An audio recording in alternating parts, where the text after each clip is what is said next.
Good afternoon, Your Honors. May it please the Court. This case should begin and end with sovereign immunity.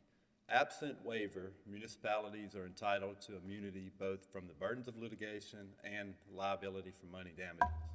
The question in this case is whether the state of Mississippi has waived immunity for the criminal acts of Latavius Betts.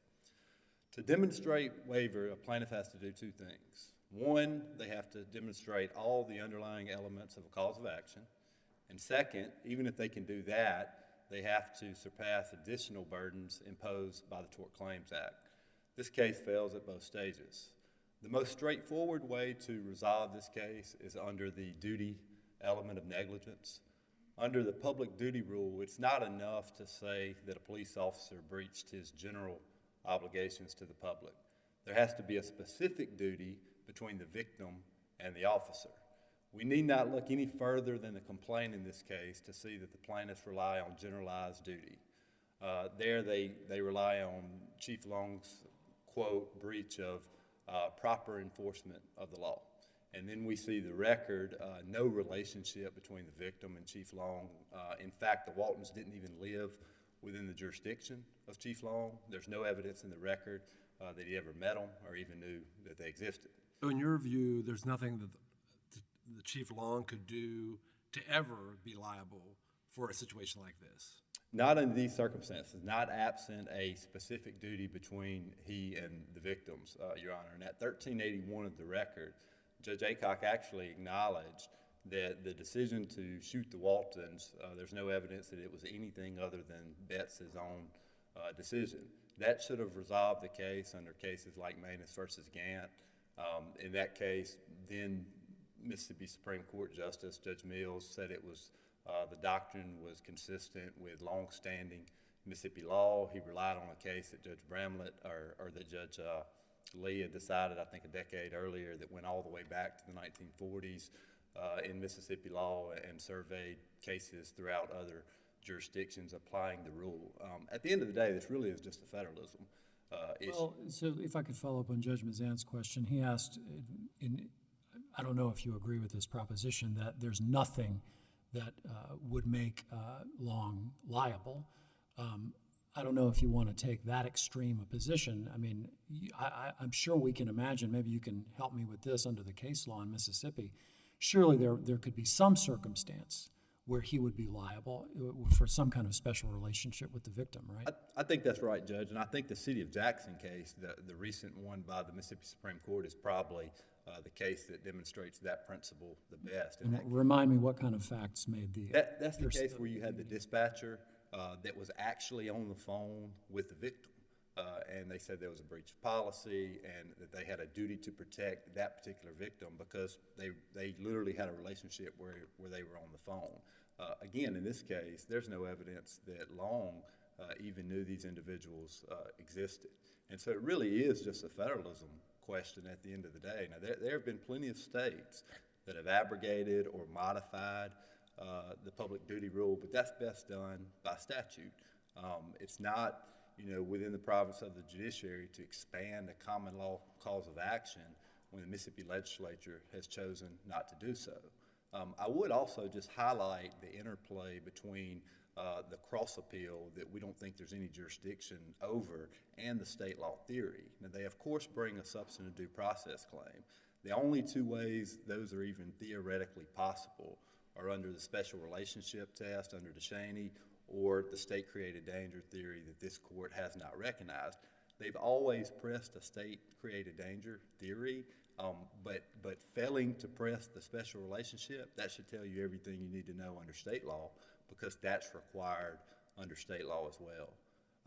But even if the plaintiff could surpass the duty element, you also have proximate causation.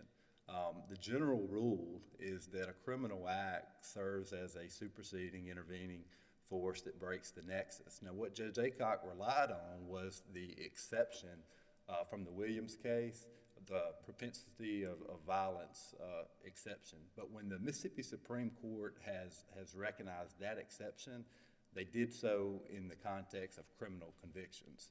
Now, I'm well aware this puts me in the awkward position of defending Betts to some degree, but the fact remains that in December of 2018, he had not yet been convicted of anything. And under our theory of justice, he's presumed innocent until.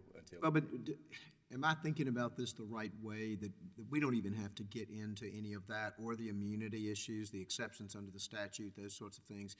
If we simply look at what they've alleged, presuming it's a negligence claim, and there's no duty, or there's no proximate causation, or there are intervening causes that break the chain of causation. I think that's exactly right, Your Honor, and that's actually Richardson. That's the, I think, 2022 case from the Mississippi Supreme Court, Richardson versus Rankin County. They said in that case, I think Judge Ratcliffe in the lower court had resolved it under a immunity exemption, and then it got up on appeal, and the Supreme Court said, we don't have to get there. They can't show duty, they can't show proximate causation, so the immunity provisions don't matter. And I think we have the same thing in this case. Are we approaching Judge Aycock's determination on reconsideration that there were fact issues regarding the chief's letting Betts out in April and letting him out in July? Do we approach that basically as we would qualified immunity? And in other words, when a denial of qualified immunity comes up to us, we have to take what the district judge says as a fact dispute as granted? Yes, Your Honor, and I'm willing to give spot plaintiffs their best case on the facts. These are solely questions of law here in this particular case, and basically what Judge Aycock relied on, and I think what the plaintiffs say in their briefing, is they say that Long misapplied, criminal procedure law under Mississippi law. But we disagree with how they interpret, those provisions factually, but it doesn't matter. Those provisions obviously are in place, to protect criminal defendants. And did he violate Mississippi law by letting Betts out? I don't think so. So in the first, you have to take both of those as they come. Let's take April. Okay, well, I think March is when the first one. Sorry, so that's the one where the Justice Court judges are all off at a conference? That's right. So did he basically act unilaterally, letting Betts out at that point? Well, I think his testimony reveals that he certainly had questions over probable cause as he continued to investigate after the warrant.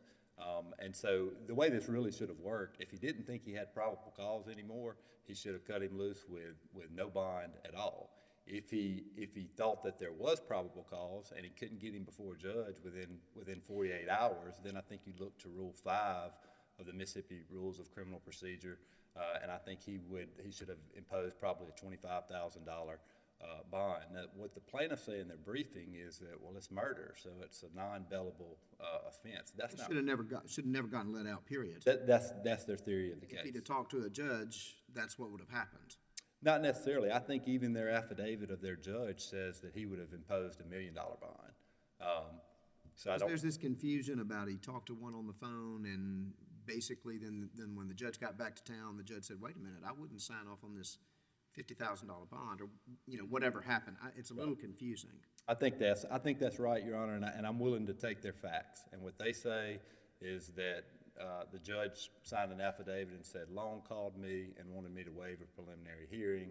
I said, no, you need to find another judge. And next thing I find out is that he's released on a recognizance bond. I'm fine with taking those facts. Still no duty because there is no relationship between Chief Long and the Waltons, and also no proximate causation.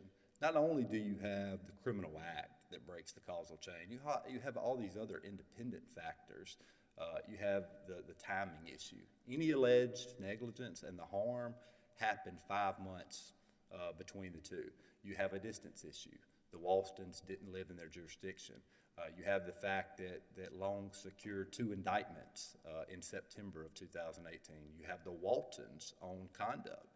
Olivia Walton was involved in a marijuana transaction with the shooter. And then you have the county's actions. So all of these, where they had the indictments and didn't serve them, and they were also at the home 10 minutes before the shooting occurred. So each one of these things in the case law has been recognized as independent causation breakers.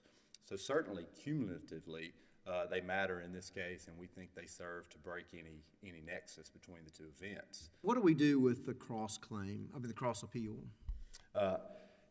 Your Honor, there's no jurisdiction. Right, so we dismiss the cross appeal. Then what happens? Then it goes back down, and then they have to reappeal. Because then you have a final judgment if I prevail on appeal. And I understand the awkwardness of that. I mean, what should have happened, perhaps, is the plaintiff should have argued some form of pendent appellate jurisdiction to rope in the federal claim. That claim was never made. It's sort of iffy in the case. Well, so your best day here is to win on your appeal, i.e. their sovereign immunity. Right. And effectively, the district court got it right the first go-round, not on reconsideration. But your best day is still, we dismiss the cross appeal, no jurisdiction. You still have to go back to district court for the district court to do what? I mean, I guess, do we instruct the district court to dismiss, or do we just say, we're sending it back, period, and we express no opinion on the federal claims? Well, I think she's already granted. They're dead right now. Yeah. It's just not a final judgment. Right, and I think she's granted summary judgment on it, and she's denied reconsideration. So presumably what happens is you go back, and then we have a final judgment, and there would have to be a second appeal, absent this court digging into the case law and saying... Well, I'm asking you if you dug into the case law. I have. I'm assuming that if you had a better result, you might tell us. Usually I'm on the other side of this. Usually I'm if I have an issue on state law, I'm up here saying that there's a pendent appellate jurisdiction argument. And there are some older cases. I think Morin versus Kane comes to mind. I think it's a case out of Louisiana that perhaps there was pendent appellate jurisdiction. But there have been several cases since then where this court has said no, it's not inextricably intertwined. I think it's the standard that you would have to have. There's some cases calling it a strange animal and discouraging, reaching out and grabbing jurisdiction over those claims. But it does make more sense in this case because it is perfunctory in the sense that presumably, if I prevail on appeal, we go back down, there's all of a sudden a final judgment, and we have to rebrief these same issues that are currently before the court.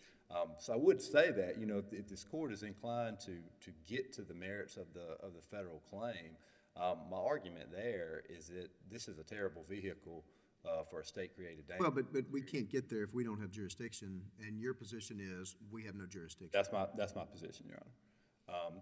Even if you get beyond these elements of negligence and we get into the case law of the police function exemption, reckless disregard, the plaintiffs make this argument and they say, well, we think the Tort Claims Act abrogated the public duty doctrine. We know from Strickland that that's not right. In fact, what the case law tells us is that the MTCA actually carries over the public duty rule into the case law. The cases say it's not just reckless disregard in the abstract, it's got to be reckless disregard to the specific victim.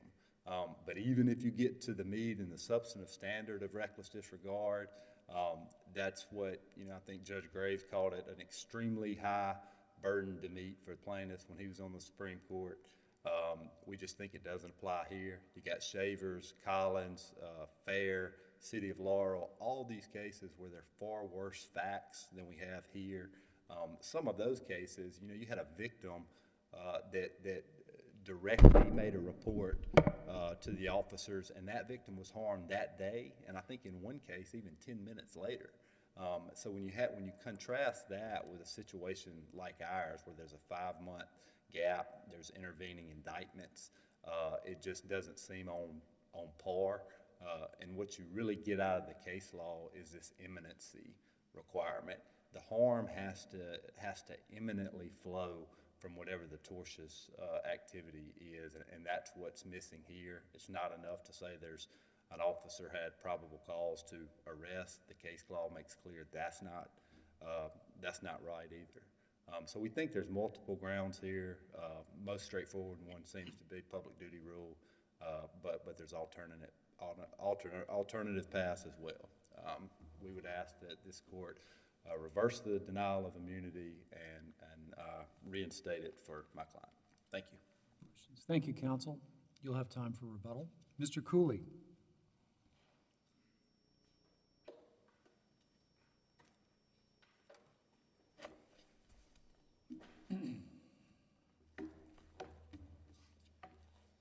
Counsel, can you start and explain to me what the tort claims that are being asserted and then what duty was here?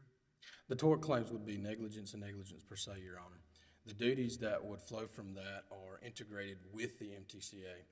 The MTCA is the only means by which a individual in Mississippi can bring a claim against a law enforcement officer. But that doesn't create any right. I mean, that's just a burden that the plaintiff has to go through to get to sue, but there still has to be a duty under the law.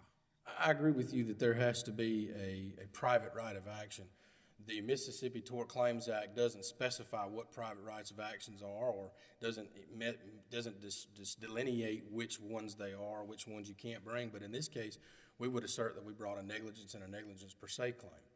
But again, what's the duty? I mean, The duty would be, in this Chief Long situation, just had the obligation to generally protect the public, but that doesn't get you to a cause of action. well, it's not necessarily the duty to generally protect the population. Here we have a distinct and separate interest that the Waltons have in connection with Betts and connection with J.B. Long that they overlook. You know, the Gant v. Manis case was the first real case in Mississippi to really address this issue. And while the judge in that case did say it's longstanding precedent, if your clerks or anybody in this room Googles or Westlaw checks public duty doctrine, there are only about 5 cases that come up in Mississippi. And so when you look at the Gant v. Manis case, there are, and the case law on public duty doctrine across the land, there are numerous exceptions that aren't fettered out, and it's not the judiciary's job to go through for the legislature and fetter out what those exceptions are. But Are you saying there's an exception to the public duty doctrine that applies here? yes, Your Honor, I do believe there is. Which one is that? And I think it's found in Gant v. Manis. In Gant v. Manis, the court gave 6 delineating factors that Miss Manis, if she could have been able to establish that she could have taken herself outside of a general duty to the public at large. And those were, did she know the inmate that hit her? Had she ever met the inmate that hit her? Had she ever spoken with the inmate that hit her?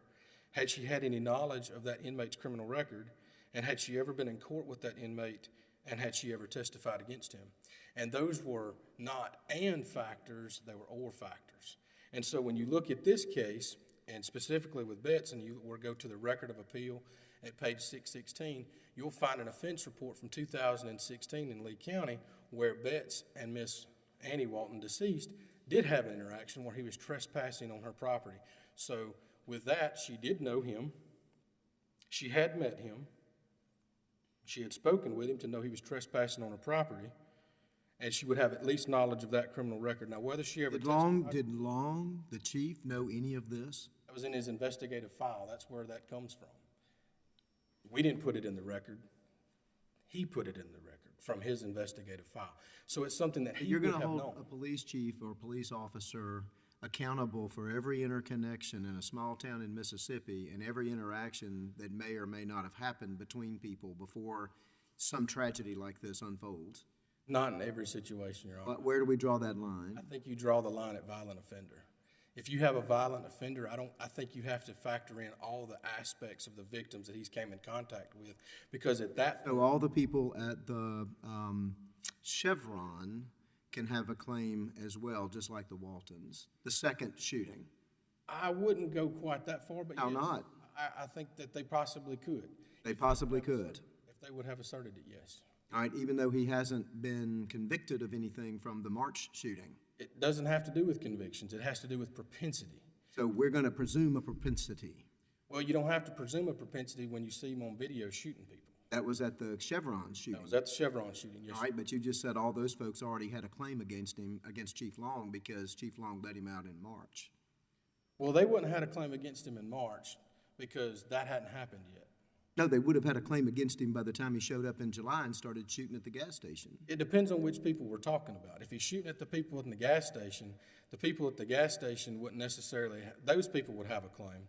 The people that he shot at earlier, if he was in fact the shooter, he shot at Jaskin Green and killed Jaskin Green. I don't think he shot at anybody else. Jaskin Green's estate would have had a claim, just like the Waltons did if they would have erased it. I don't think that they wouldn't have. I think that they very well would have. Each one of those individuals, because we talked about earlier about, is there anything that Judge Long could have done that would have made him liable, or excuse me, that Chief Long would have done that would have made him liable? And I think what he did makes him liable, because what we have here is we have a unique situation where, So it seems like any police officer or chief of police who does an investigation, this would allow liability for anyone who makes a mistake. And I'm not saying there's not errors that when you look at what he did objectively, but the law doesn't usually impose a duty on a police officer or a chief of police to be liable for every little mistake they make. but I don't think these are just mistakes. Okay, this isn't a mistake of paperwork. Well, it wasn't something intentional, was it? I mean, I he think didn't intentionally try knowingly- to hurt to allow Betts out so he would shoot somebody else. I don't think he intended that Betts was going to shoot somebody. I'll agree with you there. But he knew what he was doing when he let him out. He doesn't have authority to release a murder suspect by statute, 99-511, a murder suspect on a recog bond. Even if there's no probable cause. Even if he already had probable cause. But even if he feels like probable cause didn't pan out. That is a red herring. There is nothing in the record to show that probable cause dissipated. The statements. Well, he had conflicting Longer. statements from the witnesses in March that suggested somebody else did the shooting. But that was before he was arrested. More statements came out in April while he was being investigated that further supported and pointed at Betts. The only contradiction there was the alibi that he talked How do you get beyond what counsel opposite said, that this becomes a very simple case if you can't show proximate cause and you can't get around the intervening causes that occurred? Well, I think we do get around proximate cause because Also, proximate cause has two elements. You have the but-for and the foreseeability. what about the temporal proximity? Let's talk about that first. Okay. Well, and in a drug case, if I get harmed by a pharmaceutical company after ingesting their drug, do I have to immediately file a cause of action? Well, no, but give me your case that shows something even akin to what happened here, where 5-6 months go by before the actual harm occurs. Well, the only cases that would present that would be in situations where there is a drug or a product or some type Those are latent harms, right? Not necessarily. I mean, a product when it comes out can be defective and not harm someone until months later or even years later. Okay, so we get around like the temporal proximity with drug harm cases or products cases. Well, I would also argue that temporal proximity would have to have been one of those situations that would have been brought before the district court. You know, we talk about proximate cause and the months and the times, but you still look at the but-for issue.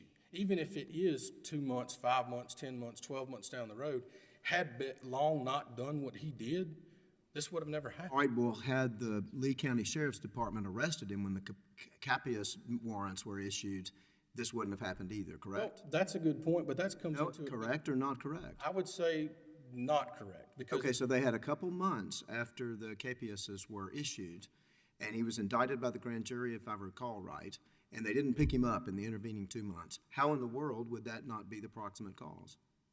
because it wasn't their fault that he wasn't arrested to begin with. Okay, but it was their fault that they didn't. So basically, the Waltons could proceed. Well, they did proceed, I guess, against the sheriff. We did. Settled that. We did. Well, so how is it It's more of an apportionment that of doesn't, fault issue. sir? It's more of an apportionment of fault issue.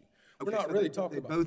both had duties, and what the Lee County deputies did or didn't do didn't. I agree. Causation. And Betts has culpability too, but these are all Well, apportionment. also your client has culpability, right? Because the next superseding cause I would ask about is if Mr. Walton had not smoked pot with Betts and or paid for the pot that he allegedly smoked, he wouldn't have come over to shoot up the house. It's possible. How's that not an intervening cause that doesn't break the chain of causation? Because if someone has a propensity to commit a violent act, Well, you say that in your briefing. You talk about Chief Long letting this violent offender out to roam the free world, shooting up people. That's completely at odds with a duty to the Waltons. I don't understand how that's completely at odds with the duty to the Waltons. Well, it sounds like you're talking about a general duty. Well, I never said that he was out roaming the world, I don't believe. I think we focused that on the fact that Well, he released him into the free world. You said something like that a couple different and I believe I said without trepidation.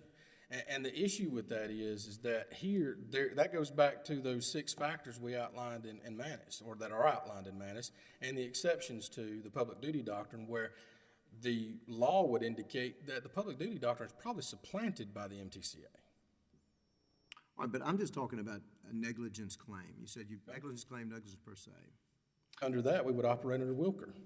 Well, but how is it, if Mr. Walton had not smoked pot or smoked weed that Betts gave him, or if he'd paid for it, I mean, I'm just going by the allegations, what's in the record, would Betts have shown up to shoot up the house? I don't know what happened at the Chevron station. What evidence is there? What evidence is there that he would have? Regardless. I don't think there's any evidence either way. I really don't. I think we have a disturbed individual that was going on a concerted rampage of shootings, and it started. But not all targeting the Waltons. Not only targeting the Waltons. I would agree with you. You're talking about a general propensity for violence. Yes, Your Honor. And a general proclivity to go shoot up people. Yes, Your Honor. And somehow that inures to the specific duty Chief Long owed to the Waltons. Well, I think we're talking about 2 different things. I think we are, but I can't get to where you're wanting to go because I don't see the specific duty. Well, the specific duty is negligence in not following the law, and that goes back to the MTC. Owed to the Waltons as opposed to the good people of the city of Verona. Well, you're the way it's framed on its elementary level, it would be the duty to all. But if you can separate the duty to all with those factors outlined in Manus, then it's a duty to the Waltons, not just a duty to all. And so here, because they did know him, because they did have these interactions to which you're referring to, that would separate them and give them a distinct and separate interest from the public itself. Now, the duty still flows from the general duty. That doesn't change. What changes is that they have a separate and distinct interest, and that's in the Manus case. It outlines that and says if an individual can show a separate and distinct interest, then that separates themselves from the general populace, which would be under those 6 factors, then the duty is owed to them. And so, like, if Ms. Manus would have had or been able to satisfy those particular factors, then she would have. But I would like to get back, since we're on the public duty doctrine, I would like to assert that in their brief, in their motion for summary judgment at the record at page 424, there's only 1 paragraph about duty before the district court, and it doesn't mention the public duty doctrine. The public duty doctrine is raised for the first time on appeal. It was never raised in an answer. But let's be clear, they raised the issue of duty, that there was no duty. Your Honor, that they may say there's no duty, but we're doing apples to oranges. Okay, we're both fruits, but we're 2 different fruits. Well, it still comes down to the issue that I think Judge Wilson and I have asked about is where's the duty that applies not to the general public, but to the Waltons? Well, like I was saying earlier, the duty still flows from the general, but if they can separate themselves distinct and separate, the duty is owed to them. It's like a crime victim. If you know you have a crime victim and you have to, before you release an inmate, you have to give that victim notice of the inmate's release. It's something very similar and akin to that. Not only does the public duty doctrine not apply for that reason. But the inmate's been convicted. That's true. The inmate has been serving time. He's in state custody. That is all true, but we can't get around what the court said in Williams. What the court said in Williams, they didn't go on convictions. They went on general propensity alone. And that was the case where Walmart sold the kid the ammunition and he goes out and murders his mother's boyfriend. Now, it goes on propensity alone, not convictions. And if we had to go on a conviction, he ultimately was convicted, I believe, for the shooting at the Chevron station. That's not in the record, though, is it? I don't believe any of that's in the record, Your Honor. Just like the fact that he doesn't have any convictions is not in the record either. What do we do with your cross-claim? Do we have jurisdiction or no? You know, I honestly think you don't have jurisdiction over any of this. And the reason why I don't think you have jurisdiction over their appeal or my appeal is based on the fact that it's so intertwined with questions of fact. Well, so wait a minute. The denial of immunity is an immediately appealable, I'm talking about qualified immunity, is an immediately appealable order. The denial of sovereign immunity under state law would be treated similarly, correct? Correct. All right, but the grant of immunity, not appealable. Correct. All right? So the denial of sovereign immunity here on the motion to reconsider would fall in that first bucket. In other words, it would be appealable. Not necessarily, Your Honor, because there are several cases from the Fifth Circuit, Piatt, Palmer, Petta, and several other ones that distinctively say that when there is an issue of fact, that is the basis. Counsel, I will tell you that as a trial judge who recently found the hard way on this very same issue, the Fifth Circuit enlightened me on this as well, is that these are legal questions that are being raised, not factual questions. Yes, we can't touch the factual questions. We have to look at that in terms of the facts that happened. But everything the appellants said in their argument are legal questions. They didn't raise factual issues. We accept the facts issues, and we can't disturb those for purposes of the appeal. But that does not take away the jurisdiction to the party to appeal a denial of sovereign immunity. And again, I've learned the hard way, so I'm very well aware of this just recently. Because I made the same argument in one of my orders that you're trying to make right now and was rebuffed. And so it was very educational for me. I wish this case had come sooner, about 2 months ago for me, so I would have made probably a different decision on my other case. But again, these are legal questions that are being asserted by the appellant, not factual issues. Proximate cause and duty are legal questions, Your Honor. I don't disagree with you. So why wouldn't we have jurisdiction to consider those, whether there was duties? The facts matter. Well, but they matter to the extent they're material. I mean, and to Judge Mazzant's point, we can't review the genuineness of a fact dispute found by the district court on a qualified immunity appeal. And I'm just going to conflate sovereign immunity under state law and federal qualified immunity. So we can't review genuine disputes of fact, but we can review whether the disputes are material. I agree with you. How is anything, if proximate cause is the issue, if duty is at issue, intervening causes at issue, it really doesn't matter what the district court found here on reconsideration, that there were these fact issues in March and July. They're not material. Well, they would be material. Or if they are material, whether they are or not, we can squarely reach that question. I would say the materiality of them relate to the various duties and the standards of care that are outlined through the MTCA itself. And I know that's not a private right of action, but you cannot avoid looking at what the MTCA says and the standards that it imposes. For ministerial duties, following these statutes for bonds and these criminal rules of procedure for how someone bonds out of prison is a ministerial duty. Well, back to, let's get back, I'm sorry to interrupt, but we're running short on time. What about your cross appeal? Are you conceding that there's no jurisdiction for us to reach it, or what? I filed that appeal out of an abundance of caution, and I highlighted that throughout my notice of appeal and throughout my briefing. And, Your Honor, I would concede that, if the court denied, what I filed it for is the judicial economy issue that you guys presented earlier. If you send this back to the district court, then I have to file a federal appeal within 30 days on my federal claims, or I guess appeal my federal claims again. Your position mirrors counsel opposite, that we really don't have a choice but to dismiss for lack of jurisdiction the cross appeal.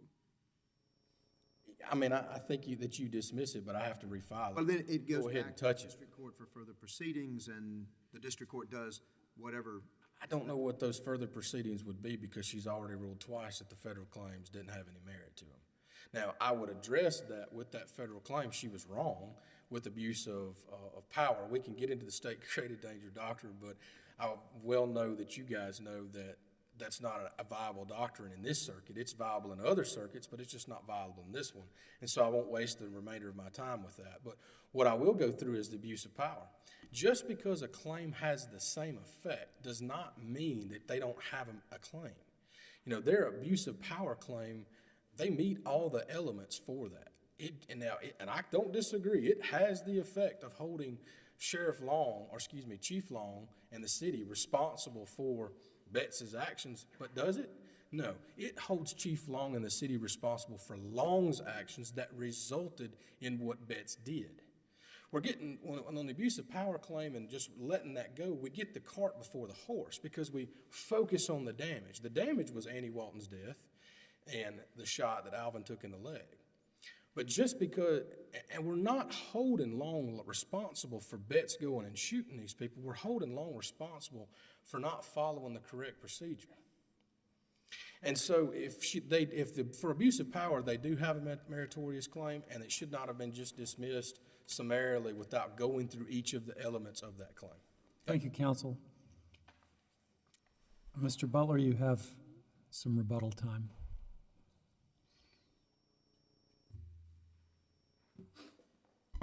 May it please the court. Just briefly, I'll begin with a factual point. My friend on the other side mentioned the 2016 trespass complaints by the Waltons against Betts, and I think he said that it came from Chief Long's file. If you look at the record at page 1008, that came from the sheriff's department. What he may have meant is that I may have produced it in discovery, but that document clearly shows that it was a complaint to the sheriff. There is no evidence in the record that he knew these individuals at all. On the discussion of Manus, there is no six-factor test in Manus. What there is a paragraph at the end of that opinion that explains why there is no relationship between either the victim and the criminal perpetrator or the victim and the defendant in that case. What Manus did was reject the precise propensity theory that Judge Aycock relied on. You have to remember, in that case, you had a DUI third person who was in jail and released, and he went out, got drunk again, and hurt someone else. So that's the exact kind of propensity that Judge Mills said doesn't count. As far as it's being the MTCA doing away with the public duty rule, again, the very fact that Manus is a post-MTCA case tells us that that's not right, and it's reaffirmed by the court's recent decision in Strickland. Judge Wilson, you mentioned proximate causation a few times. One of the line of cases that I think makes sense here is you have these cases under Mississippi law where you've got a criminal statute that says car owners can't leave their keys in the car. And then you have these factual scenarios where a thief steals the car, injures a third party sues car owner. In all of those cases, I think back in the 50s and then reaffirmed by the Supreme Court in modern day, they say, yeah, he may have violated a criminal statute, the car owner, but there's no proximate causation there because there is no reasonable foreseeability. That's really similar to what the plaintiffs are trying to do here. They're trying to rely on these criminal procedure rules that are in place for criminal defendants and somehow, create a duty for the general public, and that's just not allowed under the public duty rule.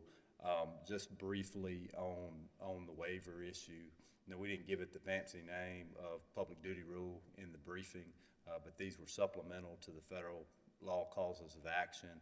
Again, the irony in that argument is there wasn't a negligence claim brought in the complaint at all, so the defendant certainly didn't have a duty to defend a claim that wasn't even brought, but we anticipated it, and we made that argument in the opening brief. They responded, we replied, and it does matter that we are the defendant. All we had to do at summary judgment was point to an absence of evidence. We certainly did that and more. We specifically said that there's no duty for a criminal act, and we specifically said there was no proximate causation. So we would ask this court to render judgment in favor of the city of Verona and grant immunity to them. Thank you, Your Honors. Thank you, counsel. The case is submitted.